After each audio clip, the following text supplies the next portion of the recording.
வணக்கம். இன்றைய மூல் செய்திகள். தமிழக வெள்ளச் சேதத்திற்கு 1600 கோடி ரூபாய் கேட்டு பிரதமர் மன்மோகன் சிங்கிற்கு தமிழக முதல்வர் கருணாநிதி கடிதம் எழுதியுள்ளார். தமிழகத்தில் கடந்த நவம்பர் மாதம் முதல் தொடர்ந்து பெய்து வரும் கனமழை காரணமாக கடலூர், விழுப்புரம், நாகை, திருவாரூர் உட்பட 10 மாவட்டங்களில் வெள்ளச் சேதத்திற்கு உள்ளானதில் சுமார் 206 பேர் உயிரிழந்துள்ளனர். பல ஆயிரம் குடிசைகள், பல லட்சம் ஏக்கர் நெற்பயிர்கள், வீடுகள் சேதமடைந்துள்ளன. சேதத்தை கணக்கிட 8 IAS அதிகாரிகளை நியமித்து முதல்வர் கருணாநிதி உத்தரவிட்டதை தொடர்ந்து அவர்கள் 9 மாவட்டங்களில் சுற்றுப்பயணம் செய்து விவசாயிகளையும் வீடுகளை இழந்தவர்களையும் சந்தித்து குறைகளை கேட்டறிந்து அரசிடம் அறிக்கை சமர்ப்பித்தனர். இந்த நிலையில் முதல்வர் கருணாநிதி பிரதமர் மன்மோகன் சிங்கிற்கு எழுதியுள்ள அவசர கடிதத்தில் தமிழகத்தின் மழை சேதம் அதிகமாக உள்ளதால் மத்திய அரசின் நிவாரண நிதியில் இருந்து 1600 கோடி வழங்க வேண்டும் என்று குறிப்பிட்டுள்ளார். தமிழக தலைமைச் செயலாளர் மாலதியும் மத்திய உள்துறை அமைச்சகத்திற்கு மழை வெள்ளச் சேதம் குறித்த அறிக்கை அனுப்பியுள்ளார். இந்த அறிக்கையை தொடர்ந்து மத்திய அரசு ஓரிரு நாளில் தமிழகத்தில் ஏற்பட்டுள்ள வெள்ளச் சேதத்தை பார்வையிட ஒரு குழுவை அனுப்பி வைக்கும் என்று தமிழக அதிகாரிகள் எதிர்பார்க்கின்றனர். கடந்த ஆண்டு ஏற்பட்ட மழை வெள்ளச் சேதத்தின் பொழுது மத்திய அரசு 300 கோடி ரூபாய் நிதி ஒதுக்கியது என்பது குறிப்பிடத்தக்கது.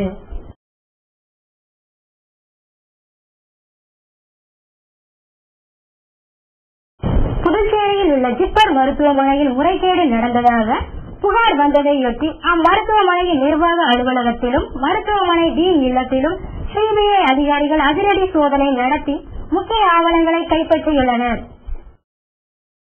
புதுச்சேரி கோரிமேடு பகுதியில் உள்ள மத்திய அரசு நிறுவனமான ஜிப்மர் மருத்துவமனையின் ரேடியாலஜி துறையில் உபகரணம் கொள்முதல் செய்தது, மருந்து மற்றும் எலக்ட்ரானிக் பொருட்கள் வாங்கியதிலும் கட்டடம் கட்டுவதிலும் முறைகேடு நடந்துள்ளது என்றும் தன்னிச்சையாக பதவி உயர்வு வழங்கியது, மாணவர் சேர்க்கை ஆகியவற்றில் பல கோடி ரூபாய் முறைகேடு நடந்துள்ளதாகவும் சிபிஐ அதிகாரிகளுக்கு புகார் சென்றுள்ளது. இதையடுத்து புதுவை வந்த சிபிஐ அதிகாரிகள் 8 பேர் கொண்ட குழுவினர் ஜிப்மர் மருத்துவமனை நிர்வாக பிரிவுக்குள் அதிரடியாக நுழைந்து அங்கு இயக்குநர் சுப்பராவை சந்தித்து முறைகேடுகள் தொடர்பான விசாரணைக்கு அனுமதி பெற்று சோதனையில் இறங்கினர். மருத்துவமனைக்கு வந்த சிபிஐ அதிகாரிகள் 3 குழுவாக பிரிந்து டீன் KS ரெட்டி வீடு மற்றும் நிர்வாக பிரிவு அலுவலகத்தில் சோதனை மேற்கொண்டு 2 முக்கிய கோப்புகளை கைப்பற்றியுள்ளனர். காலை முதல் மாலை வரை தொடர்ந்து நடந்த அதிரடி சோதனையால் ஜிப்மர் மருத்துவமனை வளாகத்தில் பரபரப்பு ஏற்பட்டது. வீட்டு வசதி வாரியத்திடம் வீட்டுமனை வீடு பெற்றவர்கள் பட்டியலை அரசு வெளியிடாவிட்டால் நாங்கள் வெளியிடுவோம் என இந்திய கம்யூனிஸ்ட் கட்சியின் மாநில செயலாளர் ச. பாண்டியன் தெரிவித்துள்ளார்.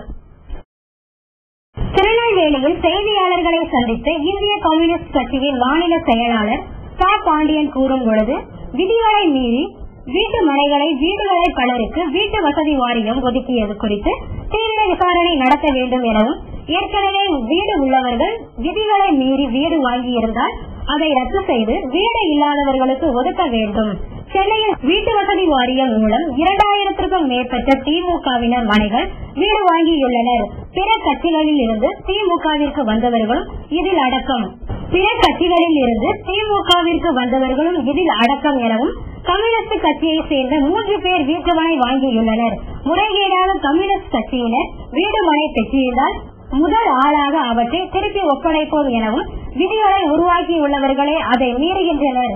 வீட்டுமனை வீடு பெற்றவர்களின் பட்டியலை அரசு வெளியிட வேண்டும், பட்டியலை அரசு வெளியிடாவிட்டால் நாங்கள் வெளியிடுவோம் எனவும் தெரிவித்துள்ளனர். நிறைவேற்ற எப்பொழுது வாங்கப்பட்டது என்பது பற்றிய வெள்ளை அறிக்கையை தமிழக அரசு வெளியிட வேண்டும். முதல்வர் கருணாநிதி சட்டசபை தேர்தலில் எந்த தொகுதியில் நின்றாலும் அவரை எதிர்த்து போட்டியிடுவேன் என சிறையில் இருந்து விடுதலையான சீமான் கூறியுள்ளார். தேசிய பாதுகாப்பு சட்டத்தில் கைது செய்யப்பட்டு வேலூர் சிறையில் இருந்து விடுதலையான சீமான் சிறையை விட்டு வெளியே வந்த பிறகு வேலில் நின்றபடி பேசுகையில் இலங்கை தமிழர்கள் படுகொலை செய்யப்படுகின்றனர், தினமும் தமிழக மீனவர்கள் கொலை செய்யப்படுகின்றனர், விடுதலை போராளி இசைப்பிரியா மானவங்கப்படுத்தி கொலை செய்யப்பட்டுள்ளார். இந்த காட்சியை பார்த்த எல்லோருக்கும் கோபம் வரும். கருணாநிதியை தவிர ஸ்பெக்ட்ரம் விவகாரத்தில் 1,76,000 கோடியை கொள்ளையடித்த கருணாநிதிக்கு ஜனநாயகத்தை பற்றி பேச தகுதி இல்லை. இலங்கை தமிழர் பிரச்சனை குறித்து நான் பேசினால் சிறையில் அடைக்கிறார். என்னை சிறையில் அடைப்பதால் அப்பிரச்சனை தீர்ந்து விடுமா என்றும், ஊழலை பற்றி பேச ஜெயலலிதா, கருணாநிதி 2 பேருக்கும் தகுதியில்லை என்றும், சட்டசபை தேர்தலில் கருணாநிதி எந்த தொகுதியில் வென்றாலும் அவரை எதிர்த்து நான் போட்டியிடுவேன் என்றும் சீமான் கூறியுள்ளார். இந்தியாவுக்கு எந்த இடையாண்டும் தமிழர்கள் தேசிய இடையாண்டும், கேரளாவில் வாழ்கிற மலையாளி இழக்கக்கூடிய இடையாண்டும், ஆந்திராவில் வாழ்கிற தெலுங்குகள் இவரை இழக்கக்கூடிய இடையாண்டும், கர்நாடகாவில் வாழ்கிற தமிழர்கள் என்ற ஒரு இடத்துக்கு ஒரு இடையாண்டும், இப்படி 11 மொழிகளை தேசியவர்களுக்கான இடையாண்டு தான் இந்தியாவுக்கு இடையாக இருக்க முடியும். இந்திய பெரியாறு வைகை நீர்மின் உற்பத்தி நிலையத்தில் முதல்கட்ட சோதனை உற்பத்தி நடைபெற்றுள்ளது. தேனி மாவட்டம் கூடலூர் அருகே முல்லை பெரியாறு அணையிலிருந்து 4 ராட்சச குழாய் மூலம் தமிழகம் கொண்டுவரப்படும் 1600 கன அடி தண்ணீரை பயன்படுத்தி 140 மெகாவாட் மின்சாரம் தயாரிக்கப்படும் வகையில் பெரியாறு நீர்மின் உற்பத்தி திட்டம் துவக்கப்பட்டுள்ளது. இதைத் தொடர்ந்து கம்பம் அருகே சுழியாறு நீர்மின் நிலையம் அமைக்கப்பட்டு 35 மெகாவாட் மின்சாரம் தயாரிக்கப்படுகிறது. இந்த நிலையில் பெரியாறு நீர்மின் நிலையத்தில் மின் உற்பத்திற்கு பிறகு ஆற்றில் விடப்படும் தண்ணீரை கொண்டு கம்பம் பள்ளத்தாக்கு பகுதிகளில் சிறுபுணல் மின் நிலையம் அமைத்து குறைந்த அளவு மின்சாரம் தயாரிக்க தமிழக அரசு முடிவு செய்து அதற்காக கடந்த 2004ஆம் ஆண்டில் ரூபாய் 19 கோடி செலவில் பெரியாறு வைகை நீர்மின் திட்டம் இப்பணிகள் முடிவடைந்தது. தற்பொழுது முதல் கட்டமாக 2 மெகாவாட் மின் உற்பத்தி தயாரிப்பதற்கான சோதனை ஓட்டம் நடைபெற்றுள்ள நிலையில் 2வது ஜெனரேட்டரின் சோதனை ஒப்படை பணிகள் சில தினங்களில் நடைபெறும் என எதிர்பார்க்கப்படுகிறது. விளம்பர இடைவேளைக்கு பிறகு செய்திகள் தொடரும்.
தொடர்கின்றன. தாம்பரம் அருகே கல்குவாரி குட்டையில் மூழ்கி 2 மாணவர்கள் பலியாகியுள்ளனர். சென்னையை அடுத்த தாம்பரம் அருகேயுள்ள வெட்டியால் குளம் பகுதியைச் சேர்ந்த ரங்கநாதனின் மகன் 5ஆம் வகுப்பு படித்து வரும் கார்த்திக், இதே பகுதியைச் சேர்ந்த ராஜாமணி என்பவரின் மகன் 3ஆம் வகுப்பு படித்து வரும் செந்திலுடன் சேர்ந்து வீட்டிற்கு அருகில் உள்ள கல்குவாரி குட்டையின் அருகில் விளையாடியுள்ளனர். அப்பொழுது கல்குட்டையில் ஒரு பாம்பு செல்வதைக் கண்டு அதை அடிக்க முயன்ற போது 2 மாணவர்களும் கால் பாறையில் வழுக்கி தண்ணீரில் விழுந்துள்ளனர். இவர்கள் இருவருக்கும் நீச்சல் தெரியாததால் தண்ணீரில் மூழ்கி மூச்சு திணறி இறந்துள்ளனர். தாம்பரம் தீயணைப்பு படையினர் நீரில் மூழ்கி பலியான மாணவர்களின் உடலை தேடி வருகின்றனர். இந்த சம்பவம் பற்றி சங்கநகர் போலீசார் வழக்கு பதிவு செய்து விசாரணை நடத்தி வருகின்றனர். மனித உரிமை தினம் மற்றும் மகாகவி பாரதி பிறந்த தின விழா, தசை சிதைவு நோய் கருத்தரங்கம் உள்ளிட்ட 50 விழா நிகழ்ச்சி திருச்சி கலையரங்க கூட்டரங்கில் சிறப்பாக நடைபெற்றது. திருச்சி கலையரங்க கூட்டரங்கில் நடைபெற்ற மனித உரிமை தினம் மற்றும் மகாகவி பாரதி பிறந்த தின விழா, தசை சிதைவு நோய் கருத்தரங்கம் உள்ளிட்ட 50 விழாவில் மாற்றுத்திறனாளிகளின் உதவியாளர் பயிற்சி கையேடு என்ற நூலை நேரு யுவகேந்திர ஒருங்கிணைப்பாளர் சுப்பிரமணியன் வெளியிட சேவை திட்ட இயக்குநர் சித்ரா இந்நூலை பெற்றுக் கொண்டார். இவ்விழாவில் சேவை தொண்டு நிறுவனர் கோவிந்தராஜ், மருத்துவர் தெய்வகுமார் ஆகியோர் கலந்து கொண்டு சிறப்புரையாற்றினர். இவ்விழாவில் 100க்கும் மேற்பட்டோர் கலந்து கொண்டனர். நெல்லையில் லஞ்சம் வாங்கவோ கொடுக்கவோ வேண்டாம் என ஓசார் தொண்டு நிறுவனத்தினர் பொதுமக்களிடம் அளித்த விழிப்புணர்வு பிரச்சார நோட்டீஸால் பரபரப்பு ஏற்பட்டுள்ளது. ஊழல் எதிர்ப்பு தினத்தை முன்னிட்டு பாளையங்கோட்டையில் ஓர்சார் தொண்டு நிறுவனம் லஞ்ச ஒழிப்பு மற்றும் ஊழல் எதிர்ப்பு பிரச்சார விழிப்புணர்வு பேரணியில் பங்கேற்றவர்கள் முதலில் பாளை மண்டல அலுவலகத்தில் பணியாற்றும் ஊழியர்களிடம் லஞ்சம் வாங்க வேண்டாம் என கூறி பிரச்சார நோட்டீஸை அளித்துள்ளனர். பிறகு பாளையங்கோட்டை குற்றப்பிரிவு போலீஸ் ஸ்டேஷனில் வணிக குற்ற புலனாய்வு பிரிவு, காவல் அலுவலகம் மற்றும் தொழிலாளர் நல அலுவலகங்களில் சுமார் 100க்கும் மேற்பட்டோர் திரண்டு லஞ்சம் வாங்க வேண்டாம் என கூறி அரசு அலுவலர்களிடம் நோட்டீஸ் அளித்திருந்தனர். பாளையங்கோட்டை பழைய மற்றும் புதிய பேருந்து நிலையம் மற்றும் மெயின் ரோட்டில் நின்ற பொதுமக்களிடம் லஞ்சம் கொடுக்க வேண்டாம் என கூறி நோட்டீஸ் விநியோகித்தனர். ஓர்சார் தொண்டு நிறுவனத்தை சேர்ந்த 100க்கும் மேற்பட்ட பெண்கள் அரசு அலுவலர்களிடம் லஞ்சம் வாங்க வேண்டாம் எனவும் பொதுமக்களிடம் லஞ்சம் கொடுக்க வேண்டாம் எனவும் அளித்த விழிப்புணர்வை பிரச்சார துண்டு பிரச்சாரம் பாளையங்கோட்டை பகுதியில் பெரும் பரபரப்பை ஏற்படுத்தியுள்ளது. கன்னியாகுமரி அருகே பழையாற்றில் 3 இடங்களில் உடைப்பு ஏற்பட்டுள்ளதால் 5000 ஏக்கர் பயிர் நீரில் மூழ்கியுள்ளது. குமரி மாவட்டத்தில் பெய்த தொடர் மழையால் 6 குளங்கள் கால்வாய்களும் உடைந்து தண்ணீர் ஊருக்குள் புகுந்து சேதம் ஏற்படுத்தியுள்ளது. மணக்குடியில் பழையாற்றில் ஏற்பட்ட வெள்ளப்பெருக்கால் பாலம் அமைக்கும் பணிக்காக வைக்கப்பட்டிருந்த 1 லட்சம் மணல் மூட்டைகள் தண்ணீரில் இழுத்து செல்லப்பட்டதால் பாலம் அமைக்கும் பணி முடங்கியுள்ளது. இதேபோல் பழையாற்றின் கரையோர கிராமங்களில் தண்ணீர் புகுந்து பலத்த சேதம் ஏற்பட்டுள்ளது. இதனிடையே பழையாற்று தண்ணீர் வந்து சேரும் வடக்கு தாமரை குளம், பிள்ளைவத்தான் அணையில் 3 இடங்களில் உடைப்பு ஏற்பட்டதால் 5000 ஏக்கர் பரப்பளவு கொண்ட வயல்கள், தென்னந்தோப்புகள் தண்ணீரில் மூழ்கியுள்ளன. வெள்ளப்பெருக்கால் உப்பளங்களும் பாதிக்கப்பட்டு பல லட்சம் பேர் நஷ்டம் ஏற்பட்டுள்ளதாக உப்பள உரிமையாளர்கள் தெரிவித்துள்ளனர். மாவட்டம் முழுவதும் வயல்கள் தண்ணீரில் மிதப்பதாலும் விளை நிலங்களில் வெள்ள நீர் தேங்கி இருப்பதாலும் விவசாயிகள் கவலை அளித்துள்ளனர்.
சென்னையில் வீட்டு வசதி வாரிய குடியிருப்பு பகுதியில் இருந்து வெளியேறும் கழிவு நீரை அகற்ற கோரி பொதுமக்கள் சாலை மறியலில் ஈடுபட்டுள்ளனர்.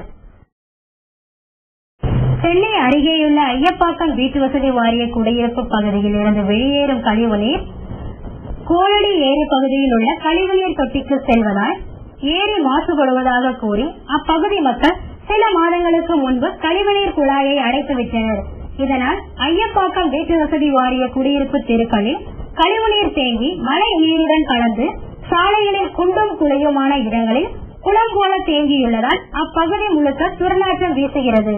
கழிவுநீரை அகற்ற கோரியும் சாலையை சீரமைக்க கோரியும் அப்பகுதியினர் பல முறை அதிகாரிகளிடம் முறையிட்டும் நடவடிக்கை எடுக்கப்படாததால் ஆத்திரமடைந்த அப்பகுதி மக்கள் அம்பத்தூர் ஐயம்பாக்கம் சாலையில் எம்ஜிஆர் புரத்தில் மறியலில் ஈடுபட்டுள்ளனர். தகவல் அறிந்ததும் ஆவடி போலீஸ் உதவி கமிஷனர் முகிலன், திருமுல்லைவாயால் இன்ஸ்பெக்டர் பால்ராஜ் ஆகியோர் விரைந்து வந்து பேச்சுவார்த்தை நடத்திய பிறகு மறியலை கைவிட்டு அப்பகுதி மக்கள் கலைந்து சென்றுள்ளனர். குன்றத்தூர் அருகே வயிற்றுப்போக்கால் 2 பேர் பலியாகியுள்ளனர். சென்னையை அடுத்த குன்றத்தூர் அருகேயுள்ள கோவூர் ஊராட்சி பகுதியில் திடீரென்று ஏற்பட்ட வயிற்றுப்போக்கால் 100க்கும் மேற்பட்டவர்கள் பாதிக்கப்பட்டுள்ளனர். இதனால் மணிப்பிள்ளை, முத்துப்பிள்ளை ஆகியோர் பலியானதை தொடர்ந்து சுகாதாரத்துறையினருக்கு தகவல் அளிக்கப்பட்டதன் பேரில் 50க்கும் மேற்பட்ட சுகாதார பணியாளர்கள் அப்பகுதியில் முகாமிட்டுள்ளனர். இவர்கள் பல குழுக்களாக பிரிந்து ஊர் முழுவதும் பொதுமக்களை சந்தித்து கொதிக்க வைத்து குடிநீர் அருந்த வேண்டும் எனவும் அறிவுறுத்தியுள்ளனர். அங்கு விநியோகிக்கப்படும் குடிநீரை நிறுத்திவிட்டு லாரிகள் மூலம் பொதுமக்களுக்கு குடிநீர் வழங்கப்பட்டு வருகின்றது. இது பற்றி அப்பகுதி மக்கள் கூறும்போது, குப்பை கொட்டும் இடத்தில் தேங்கியுள்ள மழைநீர் நிலத்தடி நீருடன் கலந்து வயிற்றுப்போக்கு ஏற்பட காரணமாக அமைந்துள்ளது என்று தெரிவித்துள்ளனர். இன்றைய தங்கம் மற்றும் வெள்ளி விலை நிலவரம். தங்கம் விலை இன்று சற்றே குறைந்துள்ளது. 22 காரட் தங்கம் கிராம் ஒன்றின் விலை ரூபாய் 1903. நேற்றைய விலையை விட இன்று கிராமுக்கு 7 ரூபாய் குறைந்துள்ளது. ஒரு பவுன் தங்கம் ரூபாய் 15,224க்கு விற்கப்படுகிறது. 1 கிராம் வெள்ளியின் விலை ரூபாய் 46.65 காசுகள். இத்துடன் 3 செய்திகள் நிறைவடைந்தது. மீண்டும் செய்திகள் நாளை இரவு 8:30 மணிக்கு. வணக்கம்.